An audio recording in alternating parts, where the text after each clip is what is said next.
firm destroyed by fire in that area. This is a first formal assessment. It's reasonable to assume that most, if not all, of these structures are homes, which means that these homes are gone. These are families who have lost everything. It is also probably news that is only going to get worse as assessments continue. This is just our first assessment out of West Kelowna. There are other communities that have lost homes, and those assessments will come in, and that information will be provided as it becomes available. A heavy urban search and rescue team is now working in the Kelowna area, providing those assessments to local government to get that information and those answers to people who are waiting for that news, and in order for us to be able to move people home when they can and when it's safe. Tomorrow, I'll be traveling with Minister Ralston and Minister Ma to fire-affected areas. Our goal is to reassure people that we will be there when the crisis passes to help them rebuild, but also to get information from the front line about what communities need to ensure that government is as responsive as possible. We're working closely with the federal government as well on supporting people in the aftermath of this horrific disaster that they are facing. For British Columbians, we need everybody to really do their part right now. Listen to and respect the travel order. It is critical that we keep the roads clear, that we keep the hotels available for people, and be cautious out there. This is a very dangerous and fluid situation still. Please understand this is a very stressful situation for people in these local areas. The last thing they need is disaster tourists coming and interfering with rescue efforts. We need to understand that people in these communities need the compassion and concern of all British Columbians, and certainly that is what we're seeing. Unfortunately, we are getting reports that some people are tampering with firefighter equipment, moving it to different locations where they think it might be more needed, and we'll put the best possible understanding on this, that people think they're helping. They are not. You're not helping if you're moving firefighter equipment. Firefighters are experts. The equipment is put there for a reason, and when it's not there when the firefighters go to get it, that is a big problem. So please do not tamper with firefighter equipment. We have also had isolated reports of mischief in some areas, including theft. And so there will be increased enforcement by the RCMP in areas where we have seen those reports. In closing, I just want to say that we're very grateful for the hope that's been provided to community members by frontline firefighters who are putting their lives on the line to support community members. It is hard-earned, and there are local government officials and First Nations leadership and members who are on the front lines supporting right now, getting information out. Thank you to everybody who is doing that critically important work across the province right now. There's also an incredible amount of hope coming from the actions of British Columbians supporting each other. We've seen people donating blankets, pet food to people that are in emergency shelters, in evacuation sites, looking after pets, looking after livestock. Just so great to see British Columbians coming together like that. The firefighters in Scotch Creek lost their fire hall, and they are still on the front lines fighting fires right now. It's a shared fight out there right now. We'll get through it together, and I'm very grateful to everybody who's helping to respond in every way that they can. With that, I'll turn things over to Minister Ma for her update. Thank you so much, Premier. Hello, everyone. I'm honored to be speaking to all of you today from the territories of the Musqueam, the Squamish, and the Tsleil-Waututh peoples. First and foremost, I want to express my heartfelt condolences to everybody impacted by the ongoing wildfire situation. Those who have learned they have lost their homes and belongings in the wake of the devastating fires that we've experienced over the past weekend, and those who are still waiting for news.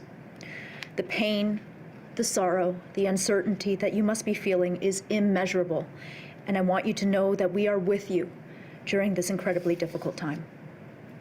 I'd like to recognize the heroic efforts of the BC Wildfire Service firefighters, local department local department firefighters and volunteer firefighters who have worked tirelessly over the past 72 hours and all season to protect people and keep communities safe. Some of these brave firefighters had to witness their own homes succumb to flames while they turned their attention to protecting the homes of their neighbors and fellow community members.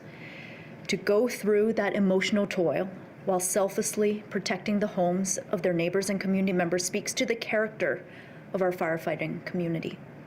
These brave men and women are demonstrating the meaning of courage in the face of the worst wildfire season in British Columbia's history.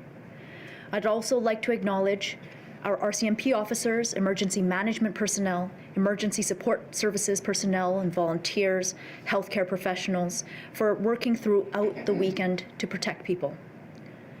Amidst the challenges that we are facing, the spirit of the community throughout British Columbia has been a shining beacon of hope.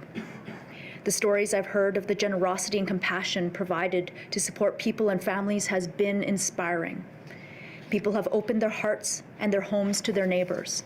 Businesses and restaurants have been bending over backwards to support their communities. I know many of the accommodation providers, restaurants, and other businesses have extended their hours to accommodate the needs of the people. People from all walks of life are coming together to care, protect, and support one another. This is a team effort, and it is exactly what we need. Thank you. As of this morning, there are more than 27,000 people under evacuation order and more than 35,000 on evacuation alert. This highlights the scale of the challenge that our emergency management teams and first responders are facing. Their coordinated efforts have been nothing short of remarkable. The wildfire situation continues to be extremely serious, impacting tens of thousands of people. I know that some people in the Kelowna area have had to wait at the emergency reception center during this difficult time. Evacuees waiting for services have been very patient as local authorities work through this monumental effort. We have been taking action along with the local authority who runs the center to get support to people faster. The number of emergency support volunteers on the ground in Kelowna has been doubled since Friday. There are now more local volunteers working as quickly as possible through evacuee applications. And to help speed up this process and ensure that everyone has a place to stay, we are also starting to send, we have already started to send evacuees from the queue to their accommodations immediately. Some people started getting phone calls and emails yesterday afternoon with these direct accommodation placements, and the local authority expects that process to be complete today. Emergency support services volunteers will then follow up over the next couple of days to formalize the referrals process. Several communities have also stepped up to provide virtual supports in order to help register people, and we're very grateful to them. When possible, I'm asking everyone in the interior, as well as the southeast and across British Columbia, to please pre-register with emergency support services online at ess.gov.bc.ca. I want to thank people for their patience during this difficult time. Everyone will be taken care of. We hope that the darkest days are behind us, but the situation is still evolving and the dangers we face are still extreme. By taking the steps to be prepared, by following evacuation orders and alerts, you are doing everything that you can to protect your community. Please continue to be prepared. Have an emergency plan and a grab-and-go kit ready for you, your family, and your pets. Your First Nation or local authority will provide information on evacuation routes and evacuation reception centers where you can access emergency support services. I know that this is said every time that we are up here, but it bears repeating because I cannot stress it enough. If you are under an evacuation order, you must leave immediately.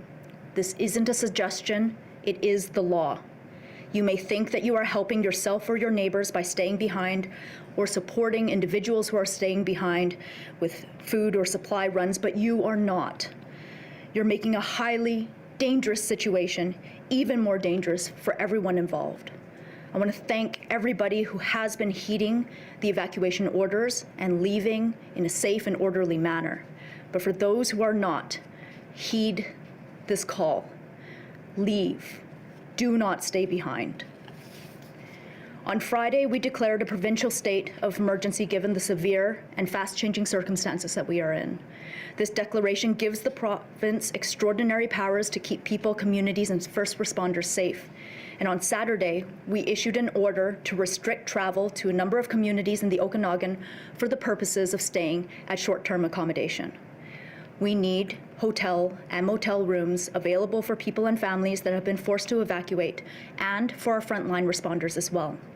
The affected areas of this order include Kelowna, West Kelowna, Kamloops, Oliver, Osoyoos, Penticton, and Vernon. So let me be clear. Temporary accommodation in the areas I have listed is no longer available for non-essential visits. Thank you again to people for heeding our calls to stay away from fire-impacted communities entirely. Your compassion and your quick action has made a huge difference. We continue to ask everyone not to travel to the Okanagan or the Shuswap for tourism or other non-essential purposes. Parts of the Fraser Canyon are also struggling. With that being said, conditions have improved in the southeastern portion of British Columbia, and I know that communities there are looking forward to welcoming tourists. So we are no longer asking people to stay out of the southeast in its entirety, but there is still a need to recreate responsibly. Study the wildfire maps, check Drive BC before you go, understand that the risk of new wildfires and changing conditions still exist, and pay attention to the needs of the local communities that you are visiting. We all need to give BC Wildfire Service personnel and for emergency responders the space that they need to keep us safe. Before I turn it over to Minister Ralston, I'd like to thank the federal government for approving our request for federal assistance to provide additional Canadian Forces assets and other federal resources to assist with evacuation, staging, and other logistical tasks. The federal government has made a military camp in Vernon available as accommodation for evacuees and a strategic facility for firefighting operation, and we expect it to be open today. The Heavy Urban Search and Rescue Task Force is in the Okanagan and the Shuswap. They are assisting the regional districts with damage assessment.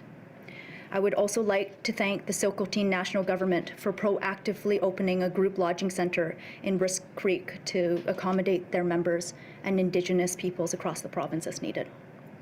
The level of coordination and cooperation we're experiencing across governments, First Nations, and emergency personnel is unprecedented. And I know right now a lot of people have also been asking how they can help.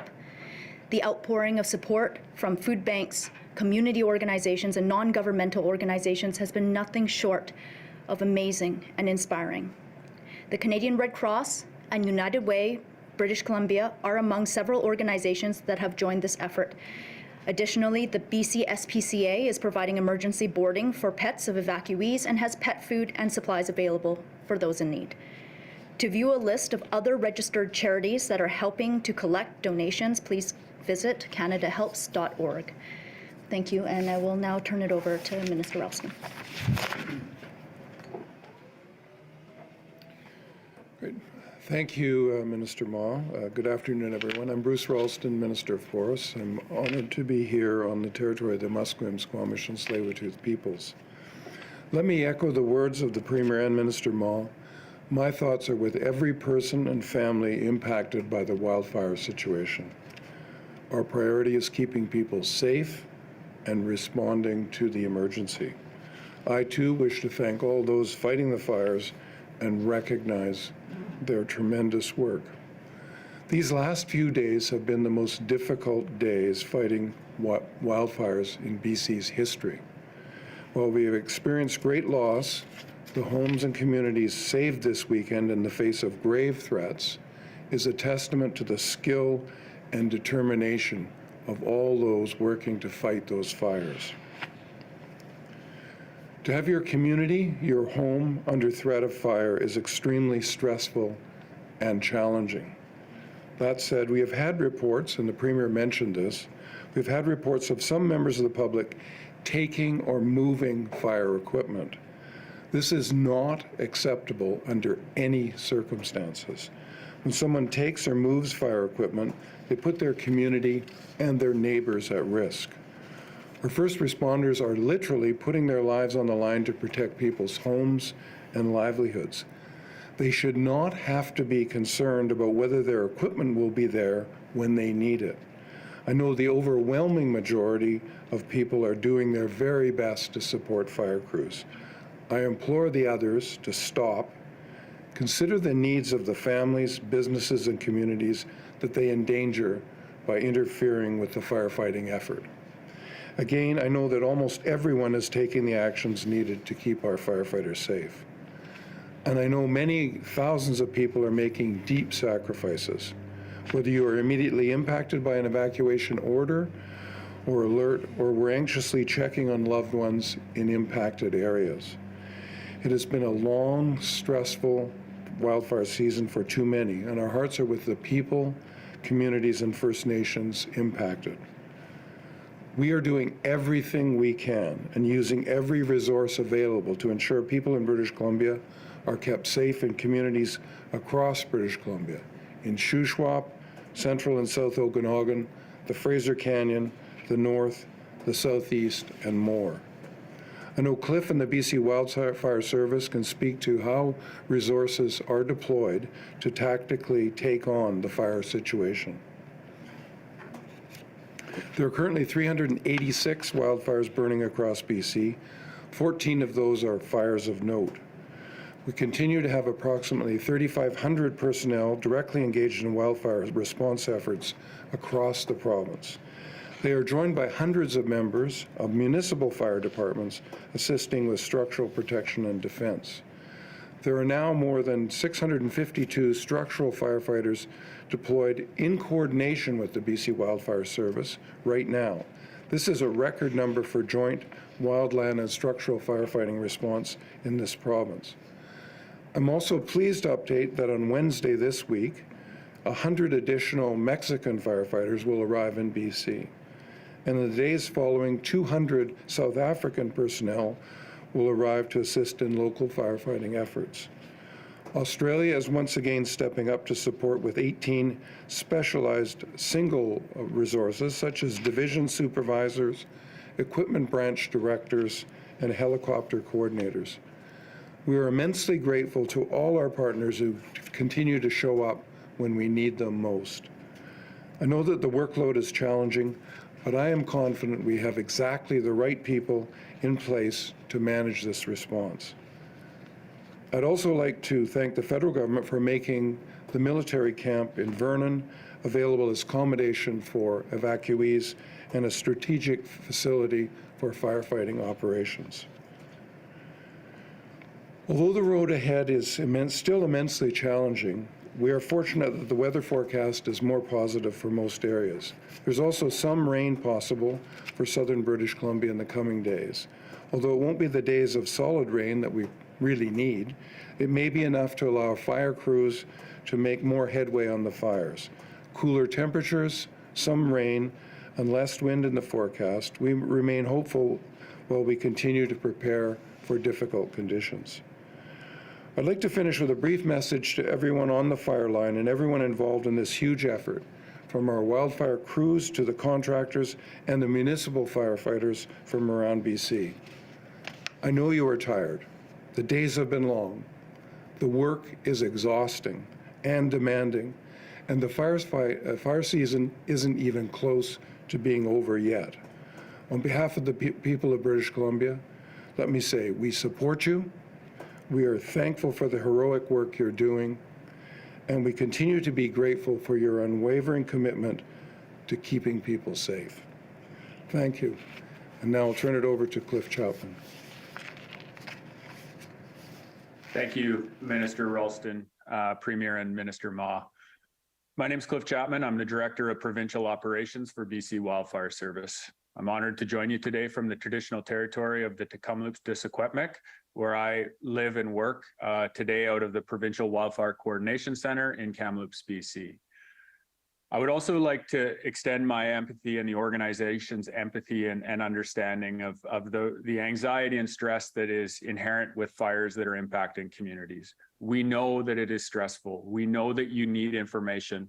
We're doing everything we can to both get you back into your home as well as provide information about what the fire, what our plan is to attack the fire, as well as what has happened. Today, I'm going to go through a run through like I have on the last couple of availabilities, where I'm going to walk us through with some visual aids, maps to show you what has been transpiring on the fires. But before I do that today, I also just want to thank members of the public, the communities that are impacted, the communities that are supporting those that are impacted. Here at BC Wildfire Service, we are receiving letters, emails, phone calls of appreciation.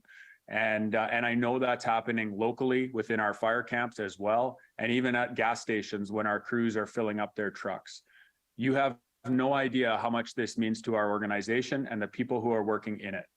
It is that type of recognition that keeps them going, on their 5th, 6th, and 7th deployments of the year this year, as our fire season started so early and has continued now up until almost the end of August. I encourage everyone to please do that, continue to do that, continue to thank those that you see that are actively engaged in response, actively engaged at your local EOCs. It means the world. I also want to address two pieces that have come up in the last couple of days around some challenges and some questions that are out there within the media, but I think more importantly within the public. Recognizing that fire is extremely stressful, and when we see impacts like we are seeing in West Kelowna, in the Shuswap, in the Fraser Canyon, there's a lot of stress and anxiety about what happened and what are we doing now. And I appreciate these questions, and rest assured we are doing everything we can to try to provide BC with as much information that we have on, one, what happened, and secondly, what we're doing now. I want to address the first part, or the first question here, which is around prioritizing resources for the McDougall fire, and only the McDougall fire. Let me be very clear. We are not only prioritizing the McDougall fire in West Kelowna and Kelowna. We have multiple priority fires across the province, particularly centered in the southern portion of the province, including but not limited to the Adams Lake Complex, Kookapi Creek wildfire, the Bender Complex, which is in and around Lillooet-Lytton, as well as the fires that is in the Ashnola and a couple in the southeast. For clarity, we have 164 people assigned to the McDougall Creek wildfire in Kelowna and West Kelowna. There are 385 people assigned to the Adams Lake Complex. There's over 130 people assigned to Kookapi Creek, and there's over 180 resources assigned to the Bender Complex in the Fraser Canyon. We evaluate daily ground operations and make decisions on moving resources based on where the most potential and significant impact of the fires will be to life and property. That will continue for the rest of the fire season, and we will see numbers go up and down based on what those potential impacts could be. The resources that Minister Ralston referenced coming into BC will be assigned largely to the fires within the Kamloops Fire Centre and the Fraser Canyon, and we will see those numbers of resources tick up from where they are today. The second piece I want to discuss is around an operational tactic that we refer to in wildfire as planned ignitions. Planned ignitions, for clarity and in fairly simple terms, is where we will build and or utilize an existing control line, something that is unflammable, a power line where we might use heavy equipment to get down to mineral soil, a lake, a highway, or any variation of that. That was what we would call a control line. We build it in front of the head of the fire, the main body of the fire, and then we conduct a planned ignition utilizing weather experts, fire experts, and operational experts based on what weather is currently on site and what weather is coming. The goal of a planned ignition is to work from the control line to the main body of the fire and remove all fuel by burning it. The main body of the fire generally has wind that draws into it. And so when we light off of the control line, it pulls the fire back into itself, thus eliminating fuels between the main body of the fire and anything past that control line. I want to specifically talk about the Adams Lake, Lower East Adams fire. We did conduct a planned ignition on that fire last Thursday. We did it cautiously. We did it knowing that there was a cold front coming. As BC is aware, we discussed the cold front coming on Wednesday and Thursday. We knew the winds were coming. As those winds were approaching, going through the Caribou Fire Centre, there was a continuous line of fuel between the main body of the fire and all of the communities along the North Shuswap. We did our planned ignition under the conditions in which we planned for, and it was largely successful. I want to be perfectly clear, that planned ignition saved hundreds of homes and properties along the North Shuswap. Unfortunately, with the wind that we knew was forecast and that was coming, that fire went above the control line that we burned off from and then swept back into the communities in the North Shuswap. We were still successful in protecting some of those properties along the North Shuswap in the hundreds. Unfortunately, we've also now seen the devastation the main body of that fire had in areas like Scotch Creek, Solista, and others. And our hearts go out to those individuals who have seen the devastating impacts of that fire making its push. Our planned ignition is used quite frequently in BC. It is also used across the globe. When conditions are as dry as they are in a year like this in BC, traditional firefighting tactics like water bombers and ground operations will not be successful. Eliminating the fuel is, in a lot of cases, the best way to try to protect any infrastructure and values ahead of the front of a fire. And when we know that there's 40 to 50 kilometer sustained winds coming, we knew that we had to eliminate that fuel. And again, I would like to stress, it was largely successful and it protected hundreds of properties in the Shuswap area. I also would like to just make one point of clarity that it was not our planned ignition that allowed the two fires in the Adams Lake area to merge. It was actually the cold front winds that pushed the fires together and merging them towards Highway 1, which ultimately ultimately led to the closure of Highway 1. So I just want to thank everyone for hearing me out on those two pieces, and now I'll go into a more thorough operational update.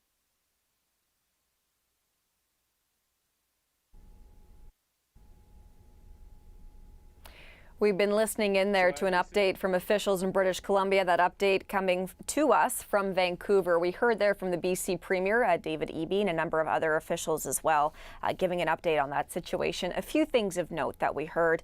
First of all, of course, speaking about the structure loss in West Kelowna, the initial estimates are at least 50 structures that have been either fully or partially lost. So speaking a little bit about that there. Also talking about some of the firefighting resources that are in the province, pointing out the fact that there are hundreds of firefighters on the ground right now, but also anticipating the arrival of 100 firefighters from Mexico later this week, 200 from South Africa, and 18 specialized personnel from Australia as well. Just a final note of something that came up there as well, a message to the public about not moving firefighting equipment, saying that this has been happening, that people have either been taking or moving firefighting equipment, and that, of course, that is the last thing that firefighting crews in British Columbia need at this point.